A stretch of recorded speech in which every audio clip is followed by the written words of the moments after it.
ሰላም እንዴት ናችሁ? ዛሬ የሳይኮሎጂን ቻፕተር 4 ሜሞሪ ኤንድ ፎርጌቲንግ ነው የምናየው። The previous chapter, learning, and this chapter, memory, are closely related. The two terms often describe roughly the same process. ከዚህ በፊት የነበረው ምዕራፍ ለርኒንግ እና ይህ ምዕራፍ ሜሞሪ ተመሳሳይ ሀሳብ ያላቸው ሲሆኑ ሁለቱም ተመሳሳይ ሂደቶችን ይገልጻሉ። the term learning የሚለው ቃል ሪፈር የሚያደርገው መረጃ ማግኘት ወይም ኢንኮዲንግ ኢንፎርሜሽን ሲሆን whereas ሚሞሪ የምንለው ደግሞ መረጃን ማከማቸት እና መልሰን ማግኘትን ያመለክታል። In this chapter we will mainly focus in two sections. In the first part በዚህ ቻፕተር ላይ በሁለት ነገሮች ላይ ያተኩራል። ማለትም ሜሞሪን እንማራለን። in the second ደግሞ ስለ forgetting and theories of forgetting እና how to improve memory ነው የምናየው። Memory meaning and process of memory. Memory is a retention of information what is learned earlier over time. ይህ ደግሞ ምንድነው የሚለው ሜሞሪ ወይም ደግሞ ትውስታ የምንለው ቀደም ብለን የተማርነውን ወይም የያዝነው ነገር ነው። It is the way in which we record the past for later use in the present. ያሁኑን በኋላ ላይ ለመጠቀም ያለፈውን ነገር የምናስቀምጥበት ወይም የምንመዘግብበት ነው። Memory is a blanket label for a large number of processes that forms the bridge between our past and our present. To learn about the nature of memory, it is useful to separate the process from the structure. ይህ ደግሞ ምንድነው? ሜሞሪ የምንለው የቀድሞውንና በአሁኑ ጊዜ መካከል ድልድዮችን የሚፈጥር ሲሆን ልክ በቃ ያለፈውን ከአሁኑ ጋር የሚያገናኝ እንደ ድልድይ ነው ማለት ነው። ስለ ሜሞሪ ተፈጥሮ ለማወቅ ሂደቱንና ስትራክቸሩን መለየት ያስፈልጋል ወይም ጠቃሚ ነው የሚለው። እዚህ ጋር እንደምናየው ፕሮሰሱን ያሳየናል። ፕሮሰስ ኦፍ ሜሞሪ memory process are the mental activities we perform to put information into memory, to keep it there and to make use of it later. This involves three basic steps. ይህ የማስታወስ ሂደት ወይም ደግሞ የሜሞሪ ሂደቶች የምንላቸው መረጃን ወደ ሜሞሪ ለማስገባት እና እዛ ውስጥ ለማቆየት እናም በኋላ ላይ ለመጠቀም የምንሰራቸው የአእምሮ እንቅስቃሴዎች ናቸው። ሶስት ስቴፖች አለው። ኢንኮዲንግ፣ ስቶሬጅ እና ሪትሪቫል ናቸው። ኢንኮዲንግ የምንለው take from computer science, the term encoding refers to form in which an item of information is to be placed in memory. It is the process by which information is initially recorded in a form usable to memory. Encoding, we transform a sensory input into a form of or a memory code that can be further processed. ኢንኮዲንግ የምንለው ለምሳሌ ከኮምፒውተር ሳይንስ ብንወስድ ኢንኮዲንግ የሚለው ቃል አንድ መረጃ ወይም ማስታወሻ የሚቀመጥበትን ኮድ ነው የሚያመላክተን። እሱ መረጃ በመጀመሪያ ለማስታወስ በሚጠቅም መልክ ተቀርጾ የሚቀመጥበት ሂደት ነው። ኢንኮድ ወይም በኮድ ውስጥ ኢንኮድ we transform a sensory input into a form of memory code.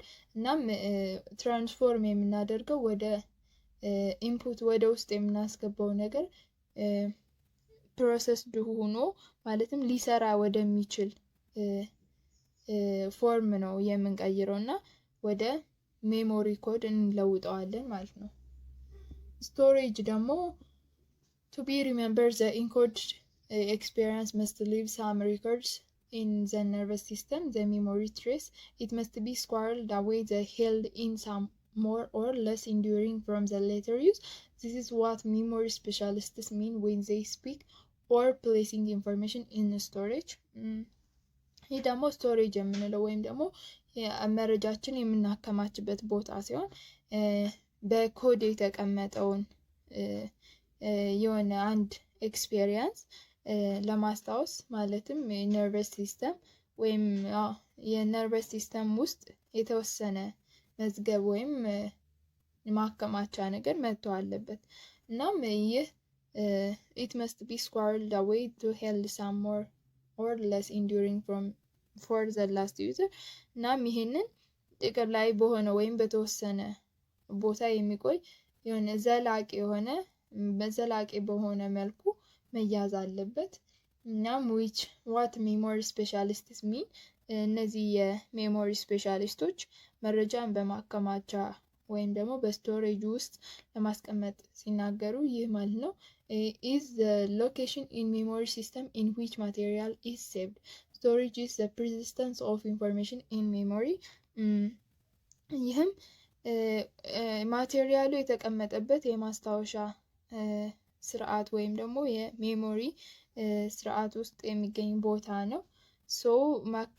ይሄ የምናከማችበት ቦታ ወይም ስቶሬጅ የምንለው በማስታወስ ሂደት ውስጥ መረጃ ቀጣይነት እንዲኖረው ያደርጋል ማለት ነው። ሪተርቫል የምንለው ደግሞ it's the point at which one tries to remember to dredge up a particular memory trace from among all the other we have stored. ይህ ደግሞ ምንድነው የሚለው እኛ የምንፈልጋቸውን ወይም ለማስታወስ የምንፈልጋቸውን ነገሮች አንድ የተወሰነን ሐሳብ ለማስታወስ የምንሞክርበት ሐሳብ ነው። in retrieval material is a memory storage is located brought into awareness and used. ይህ ደግሞ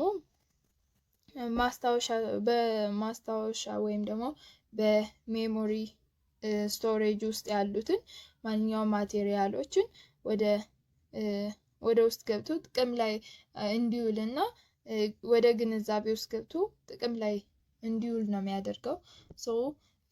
failure to remember can result from problems during any of the three phases of the memory process. ይህም ከነዚህ ቅድም ካየናቸው ፕሮሰሶች ከስቶሬጅ ከኢንኮዲንግ እና ከሪተርቫል ውስጥ ፕሮብሌም ከተፈጠረ ማስታወስ አለመቻል ሊያጋጥመን ይችላል። if for example you encoded a new item of information only as a sound pattern, there would be no memory trace of its meaning. If both the sound and the meaning were encoded and held for the length of the retention interval, the item might have been misfilled in memory. ይህ ደግሞ ምንድነው የሚለው አሁን አንድ ኢንፎርሜሽን አንድ መረጃ በድምጽ ብቻ ብናስቀምጠው እና ያ ነገር ለኛ ሚኒንግ ሳይሰጠን ቢያልፍ ያንን ነገር ለማስታወስ ሊያቅተን ይችላል። if so ስቶር ካደረግንበት ቦታ ቢኖርም ግን ያንን ለማስታወስ ሚኒንግለስ ስለሆነ ሊከብደን ይችላል። if the item might be impossible retrievable even it's still stored in memory ላይ ስቶር ቢሆንም ያን ነገር ማስታወስ ላንችል እንችላለን ማለት ነው። memory is the process by which information is encoded, stored and later retrieved. ይህ ደግሞ ሜሞሪ የምንለው ፕሮሰስ ሲሆን ኢንፎርሜሽንን ኢንኮድ ወይም መረጃን ኢንኮድ የምናደርግበት ፌዟን ላይ ስቶርድ የምናከማችበት እና በመጨረሻ የምናገኝበት ሂደት ነው ማለት ነው። stages or structure of memory እነዚህ የሜሞሪ ደረጃዎች ናቸው። memory structure is the nature of memory storage itself, how information is represented in memory and how long it lasts and how it's organized. ይህ ሜሞሪ የምንለው መረጃ በሜሞሪ ውስጥ እንዴት እንደሚወከልና ለምን ያህል ጊዜ እንደሚቆይና እንዴት ኦርጋናይዝድ ወይም እንዴት እንደተደራጀ የሚያሳየን ሲሆን although people usually refers to memory as a single faculty, the term memory actually covers a complex collection of ability and process. ይህ ደግሞ ምንድነው የሚለው ብዙ ጊዜ ሰዎች ይህን ሜሞሪን እንደ አንድ ፋካሊቲ ቢቆጥሩትም ቢጠቅሱትም ሜሞሪ የሚለው ቃል ግን የተወሳሰበ ችሎታዎችና ሂደቶችን ስብስብ ነው የሚገልጸው። The cognitive perspective has dominated psychologists' view of memory for the past years, although in the recent years it has become integrated with understanding of the neuropsychology of memory. እነዚህ ኮግኒቲቭ የምንላቸው ወይም ደግሞ የእውቀት አመለካከት ላለፉት ዓመታት የስነ ልቦና እይታን ተቆጣጥረዋል።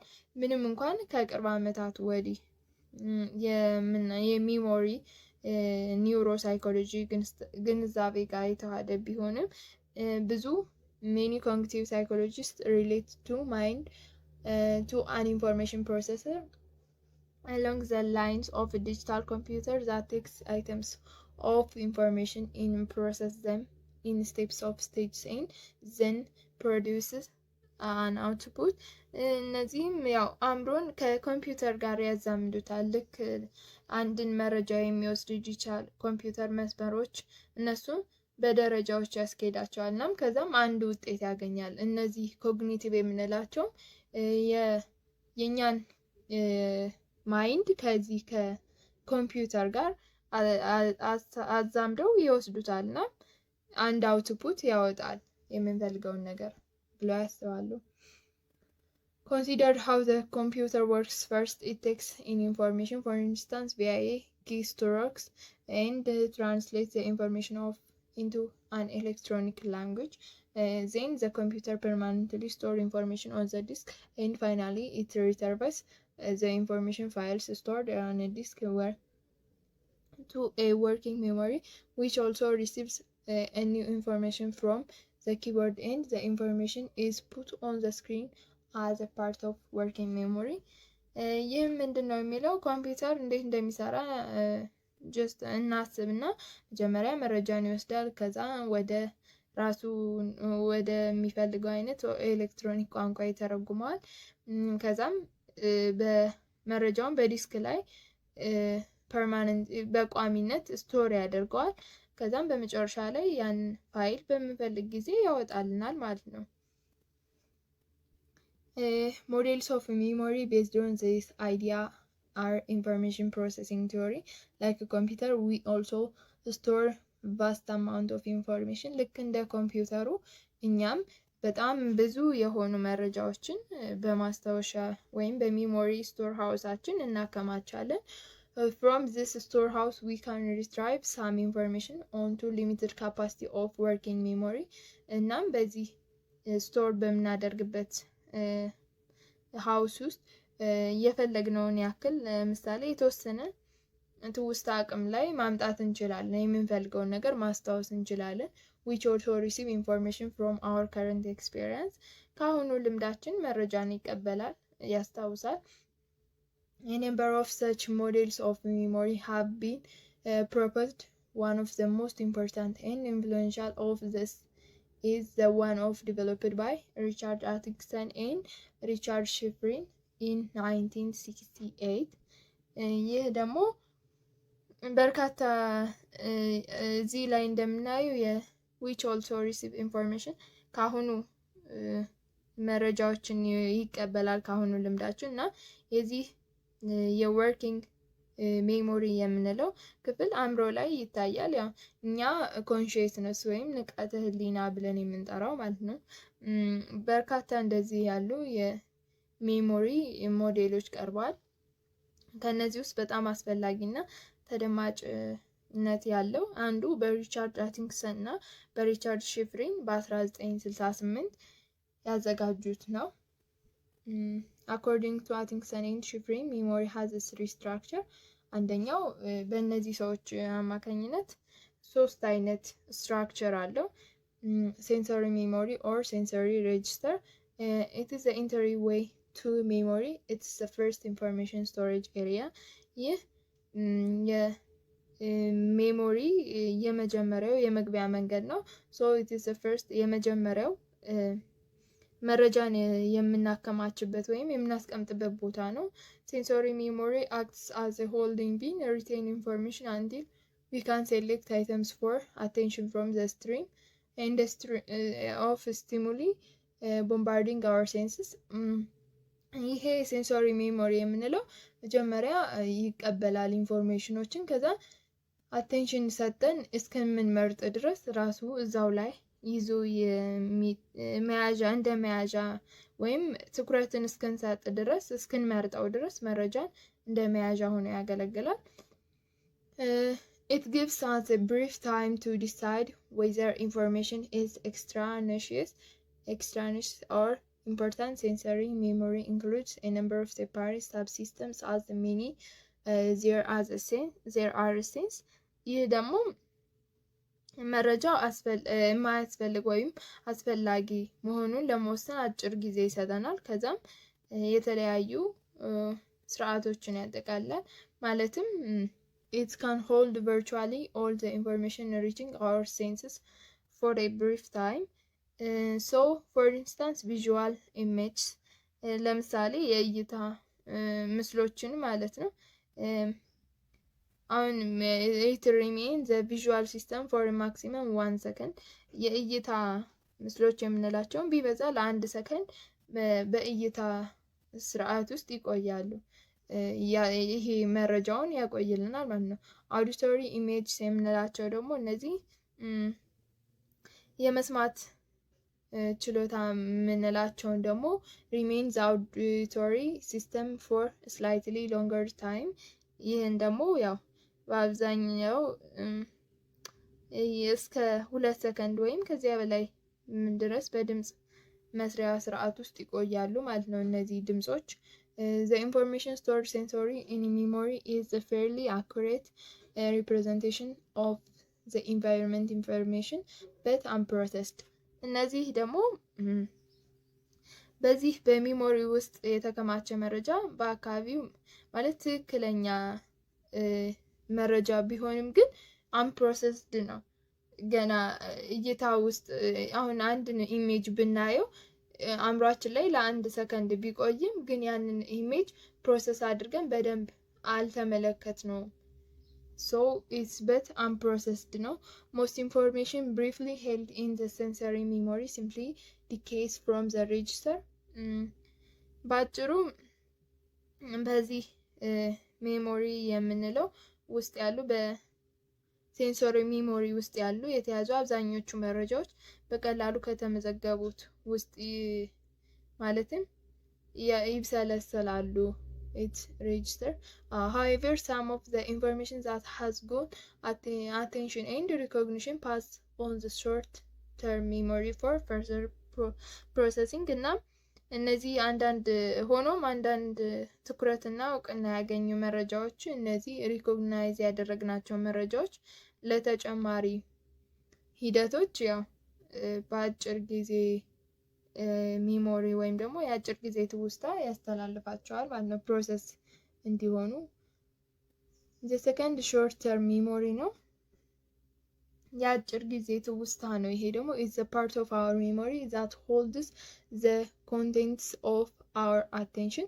Unlike sensory memories, short term memory are not brief ይሄ ደግሞ የአጭር ጊዜ ትውስታ የምንለው የኛን ትኩረት የሚይዝ የማስታወሻችን አካል ነው። ማለትም አቴንሽን የሰጠናቸውን ነገሮች ይዞ የሚቆየን ነው። ከዛኛው የተቀበለውን ፕሮሰስ የሆነውን እዚህ ሾርት ተርም ሜሞሪ ላይ ያመጣልናል ማለት ነው። እና ከነዚህ ከስሜት ህዋሳችን ትዝታዎች በተቃራኒ በአጭር ጊዜ ማለትም ከላይ ባየናቸው በሴንሶሪ ወይም ደግሞ እዚህ ጋር እንዳየናቸው ሴንሶሪ ሜሞሪ ላይ ባገኘናቸው እናም ፕሮሰስ ሆነው በመጡት ተቃራኒ በአጭር ጊዜ ትውስታዎች የአካባቢያችን መልእክት አጭር ቅጂዎች አይደሉም። እነዚህ ወዲያው የሚጠፉ አይደሉም። ይልቁንም እነዚህን instead they consist the byproduct or the end result of perceptual analysis.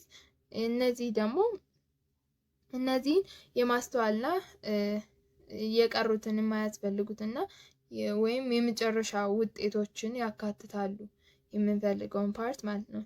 ይህ ሾርት ተርም ሜሞሪ የምንለው it's important in a variety of tasks such as thinking, reading, speaking and problem solving. እነዚህ ሾርት ተርም ሚሞሪ የምንላቸው እንደ ማሰብ፣ ማንበብ፣ መናገርና ችግርን መፍታት ወይም ደግሞ እነዚህ ጥያቄዎችን ሶልቭ ማድረግ ሊሆን ይችላል። ለነዛ በተለያዩ ስራዎች ውስጥ አስፈላጊ ነው። There are various terms used to refer to this stage of memory, including working memory, immediate memory, and active memory, and primary memory ናቸው። እናም በዚህ ስቴጅ ላይ በሾርት ተርም ሚሞሪ ላይ እነዚህን ወርኪንግ ሜሞሪ የምንላቸውን ኢሚዲየት ሚሞሪ፣ አክቲቭ ሚሞሪን፣ ፕራይሜሪ ሚሞሪን ይዞ ይገኛል። ሶ ሾርት ተርም ሚሞሪ is distinguished by four characteristics. It is active. ይህም information remains in short term memory only so long as a person is consciously ፕሮሰሲንግ እና ይህም በሰው በኮንሽየስሊ እንዲያስተናግደው ወይም ሲመረምር ወይም እስኪያዛባው ድረስ መረጃው በዚህ ውስጥ ይቆያል ማለት ነው። Examining or manipulating it, people use short term memory as workplace to process any information and to call up relevant information from LT long term memory. ይህም ምንድን ነው የሚለው ሰዎች አዲስ መረጃን ለማስኬድ እና እስከ ሎንግ ተርም ሚሞሪ መረጃን እስከዛ ድረስ እስከሚያስቀምጡ ድረስ እዚህ ላይ ያስቀምጡታል። ማለትም ሾርት ተርም ሚሞሪ ላይ መጀመሪያ አሁን የሆነን ነገር አንብበን ከሆነ ቀጥታ አእምሯችን ላይ ይቀመጣል። ከዛ በምንፈልግበት ጊዜ ወዲያው ያመጣልናል። ግን እስከ ሎንግ ተርም ሚሞሪ እንዳንረሳው ሁሌም እንድናስታውሰው እስኪሆን ድረስ እዚህ ቦታ ነው የሚቀመጠው ማለት ነው። rapid accessibility information in short term memory is readily available for use. በዚህም በቀላሉ ማግኘት እንችላለን የምንፈልገውን ኢንፎርሜሽን። በዚህ in this respect the difference between short term memory and long term memory is a difference between pulling a file from the top of a disk versus searching for the file drawer. ይህ ደግሞ ያውን በዚህ በአጭር ጊዜ እና በረጅም ጊዜ የትውስታ መካከል ያለው ልዩነት ፋይልን ከዴስክቶፕ አናት ላይ በመጻፍ በፋይል መሳቢያ ውስጥ መፈለግ ነው። ወይም በክፍት ኮምፒውተር ፋይል ውስጥ መረጃን በሃርድ ድራይቭ ላይ የተከማቸ ፋይል መካከል ያለው ልዩነት ነው የነዚህ ሾርት እና ሎንግ ተርም የምንላቸው ማለት ነው። preserve the temporal sequence of information. Short term memory usually helps us to maintain the information in a sequential manner for a temporary period of time. ይህም ያው በብዛት እነዚህ ያልናቸው አብዛኛውን ጊዜ መረጃን በተከታታይ ለጊዜያዊነት ጠብቆ ለማቆየት ይረዳል። ማለትም ወደ ተጨማሪ ትንተና ሄዶ ትርጉም ባለው መንገድ ወደ ረጅም ጊዜ ወይም ሎንግ ተርም ሚሞሪ ውስጥ እስኪከማች ድረስ ወዲያው እዛው እንዲቆይ ያደርግልናል ማለት ነው። ሊሚትድ ካፓሲቲ years ago ጆርጅ ሚለር ከዓመታት በፊት ጆርጅ ሚለር in 1956 estimated the capacity of short term memory to be the magic number 7 plus or minus 2. That is, on the average, people can hold about 7 pieces of information in short-term memory at the time. ይህም ከዓመታት በፊት ጆርጅ ሚለር የሚባል ሰው በ1956 የሾርት ተርም ሚሞሪ አቅም ያው ከቁጥር 7 ፕላስ 7 ወይም ማይነስ 2 ድረስ ገምቷል ማለት ነው። ይህም በአማካኝ ሰዎች በአንድ ጊዜ በሾርት ተርም ሚሞሪ ውስጥ ስለ መረጃን መያዝ ይችላሉ ወይ ብሎ ነው ገጽ ያደረገው። ያው ከመደበኛ ካለው ውስጥ ከ5 እስከ 9 ማለትም with a normal range from 5 to 9 items. Some researcher has questioned whether Miller's magical number is so magical after all. ሆኖም አንዳንድ ተመራማሪዎች ሚለር እነዚህ አስማታዊ ቁጥር ያለው እንዲሁም ይሄ አስማታዊ ቁጥር ነው ወይ ብለውም ጥያቄ አቅርበዋል። Everyone agrees, however, that the number of items that the short-term memory can handle at any one time is small። ያው በአጠቃላይ የምንይዘው እንትን በአእምሯችን ላይ ሊቆይ የሚችለው የጊዜ መጠን አነስተኛ መሆኑ ላይ ግን ሁሉም ሪሰርቸሮች ይስማማሉ። According to the most models of memory, we overcome the problem by grouping a small group of information into larger units or chunks. አብዛኞቹ እነዚህ የሜሞሪ ሞዴሎች መሰረት ትናንሽ የመረጃዎችን ወደ ትላልቅ ክፍሎች ወይም ክፍልፋዮች በመክፈል ይህንን ችግር so we overcome this problem solve ለማድረግ ነው። so chunking the group of or packing information into higher order units that remember as a single unit ያው እነዚህ ቻንኪንግ ያሏቸው ማለትም እንደ ከፋፍለን ወይም እንደ አንዳንድ ነጠላ አድርገን ልናስታውሳቸው ወደምንችላቸው ወደ ከፍ ወዳሉ ክፍሎች መረጃን እንትን ማለት ነው ማሰባሰብ ነው። so chunking expands working memory by making large amount of information more manageable. so እናም እነዚህ በአንድ ላይ የተቀመጡትን ወይም አንድ ብዙ የሆነ ሀሳብ ያለው መረጃን የበለጠ ለማስታወስ it's manageable ነው more manageable ነው ለማስታወስ ወይም ለማግኘት ቀላል ነው። እናም የሜሞሪን ለማስታወስም ሰፊ እድል አለው ማለት ነው። the real capacity of short term memory therefore is not a few bits of information but a few chunks. A chunk may be a word, phrase, a sentence or visual image.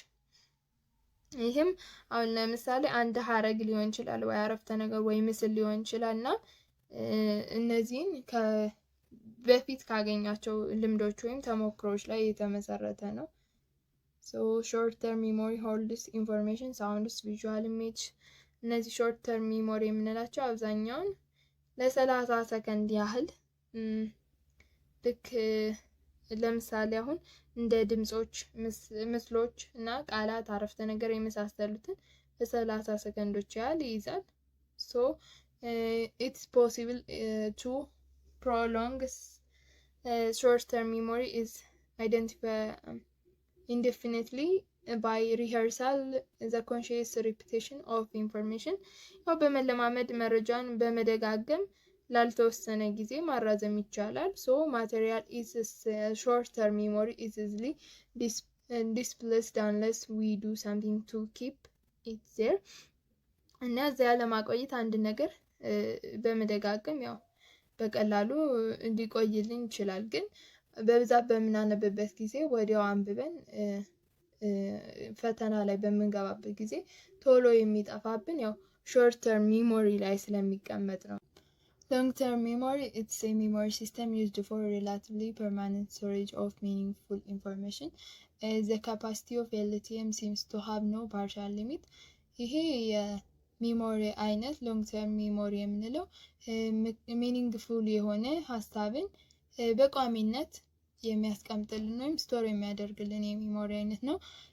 ገደብ የለውም። the vast amount of information stored in LTM enable us to learn, get around in the environment and build a sense of identity and personal history. ይሄ በዚህ ውስጥ የተከማቸ በጣም ብዙ መረጃ ለመማር፣ በአካባቢያችን ለመዘዋወር፣ የግል ታሪክን ለመገንባት ያስችለናል። LTM stores information in definite periods. ይህም ላልተወሰነ ጊዜ ነው የሚያከማችልን ኢንፎርሜሽኑን። it may last ለቀናት ሊሆን ይችላል፣ ለወራት፣ ለአመታት፣ እስከ ህይወት ፍጻሜም ሊሆን ይችላል። LTM assumed composed in different subsystem. የመጀመሪያው ዲክላሬቲቭ ነው። ዲክላሬቲቭ የምንለው the conscious recollection of information such as specific fact or event that can be verbally communicated. ይሄ ደግሞ ምንድነው? በቃል ሊተላለፉ የሚችሉ የተወሰኑ እውነታዎች ወይም ክስተቶች ያሉትን የሚያስታውሱ ሲሆኑ በተጨማሪም ሁለት አይነት ወደ ሁለት አይነት ተከፋፍለዋል። ኢትስ ሴማቲክ ኤንድ ኤፒሶዲክ ሜሞሪ ተብለው። ሴማቲክ የምንለው ፋክቹዋል ኖሎጂ ላይክ ዘ ሚኒንግ ኦፍ ዘ ወርድስ ኮንሴፕትስ ኦፍ አወር አቢሊቲ ቱ ዱ ማት። ይሄ ምንድነው? እንደ አሁን ቃላትን ሊሆን ይችላል፣ ሀሳቦችን፣ ሂሳብን መስራት ሊሆን ይችላል ያሉ የኛ እውነተኛ እውቀቶችን ነው። ኤፒሶዲክ የምንለው ደግሞ ያው ከግለ ተሞክሮ የተገኙ ሁኔታዎችን ነው የሚያስታውሰን። ነን ዲክላሬቲቭ የምንለው ኦር ወይም ኢምፕሊክት ሜሞሪ የምንለው ደግሞ refers a variety phenomena of memory in which behavior affected by a prior experience without the experience being consciously recollected። እነዚህ ደግሞ የትውስታ አይነት ሲሆኑ እኛ ስለ እነሱ ሳናስብ በተለምዶ የተማርናቸውን ተግባራት ለማከናወን የሚያስችለን ውስጣዊ ያልሆነ የማስታወስ አይነት ነው። ለምሳሌ አሁን ጫማ ማሰር፣ ሳህን ማጠብ፣ እነዚህ ትውስታን የሚሹ ተግባራት ናቸው። እኛ እንደ ተፈጥሯዊ ተግባራት የምናስበው እንደ መራመድ፣ እነዚህን ትውስታዎችን ይጠይቃል። ምንም እንኳን ብዙ ቀላል ተግባሮችን ማከናወን ብንችልም እኛ እንዴት እንደምናደርግ በትክክል መግለጽ ብዙውን ጊዜ ይከብዳል። ለምሳሌ አሁን knowing how to comb your hair, use a pencil or swim፣ እንዴት እንደሚበጠር እናውቃለን። ዩዝ ፔንስል፣ እርሳስ እንዴት እንደምንጠቀም እንደምናኝ። ሴሪያል ፖዚሽን ኢፌክት የምንለው በአጭሩ ስናስረዳው እኛ ተከታታይ የአቀማመጥ ውጤት ማለትም የማስታወስ ችሎታን በመረጃ አቀማመጥ በቅደም ተከተል እንዴት እንደሆነ ይገልጻል። ማለትም አሁን ስናነብ ለ4 ሰዓት ብናነብ የምናስታውሰው የመጀመሪያዎቹን 30 ደቂቃዎች እና ቀጣይ መጨረሻ ላይ ያልነውን ፓርት ነው። ስለዛ መሀል ላይ ያሉትን እንረሳቸዋለን። እነዛ የመጨረሻዎቹን በተሻለ ሁኔታ እናስታውስና መሀል ላይ ያነበብናቸውን ፓርቶች እንረሳቸዋለን ማለት ነው። ይሄ በአጠቃላይ እንደዛ ነው ሀሳቡ። በአንድ ላይ ስንጠቀልለው ልክ እንደዚህ ነው። ፋክተርስ አፌክቲንግ ሜሞሪ፣ እነዚህ ደግሞ ሜሞሪን ትውስታን አፌክት የሚያደርጉ ምክንያቶች ናቸው። ሜሞሪ as stated already in process which include learning, retention and remembering። ይሄ ትውስታ ወይም ሜሞሪ ያልነው ከዚህ በፊት እንደገለጽ ነው መማር፣ ማቆየትና ማስታወስን የሚያካትት ሂደት ነው። such all the three processes are important for good ሜሞሪ። እነዚህ ሶስቱ ፕሮሰሶች ለትውስታችን አስፈላጊ ናቸው። 11 ፋክተሮች አሉት። አቢሊቲ ቱ ሪቴን ነው። ይሄ ደግሞ የማቆየት ችሎታ ነው። ይህ this depends upon a good memory traces left in the brain by past experience። ይህ በአእምሮ ውስጥ ባለፈው ማለትም በቀሩት ጥሩ የማስታወስ ትሬሶች ላይ ኦር ሚሞሪ ትሬስ ላይ የተመሰረቱ ናቸው። ጉድ ሄልዝ ሰውየው ያው ጥሩ ጤንነት ያለው ሰው ያው የተማረውን ትምህርት ከዛኛው ጥሩ ጤና ከሌለው ሰው በተሻለ ሁኔታ መያዝ ይችላል። ኤጅ ኦፍ ለርነር ያንግስት ካን ሪሜምበር ቤተር ዛን ዘ ኤጅ። ያው ወጣቶች ከአረጋውያን የተሻለ የማስታወስ ችሎታ አላቸው። ማቹሪቲ ነው አራተኛው፣ መብሰል የምንለው ማለት ነው። ቬሪ ያንግ ችልድረንስ ካኖት ሪቴን ኤንድ ሪሜምበር ኮምፕሌክስ ማቴሪያል።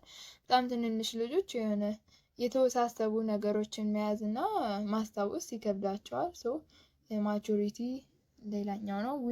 ዊል ቱ ሪሜምበር፣ ይሄ ደግሞ ለማስታወስ ማለትም ለማስታወስ ዊሊንግነስ ነው፣ ፍላጎት ወይም ደግሞ ፈቃደኛ መሆን ነው። ይሄ ያንን ነገር ማስታወስ ፈልገን በደንብ አስበንበት የምናነበው ከሆነ ለማስታወስ ያን ያክል አይከብደንም።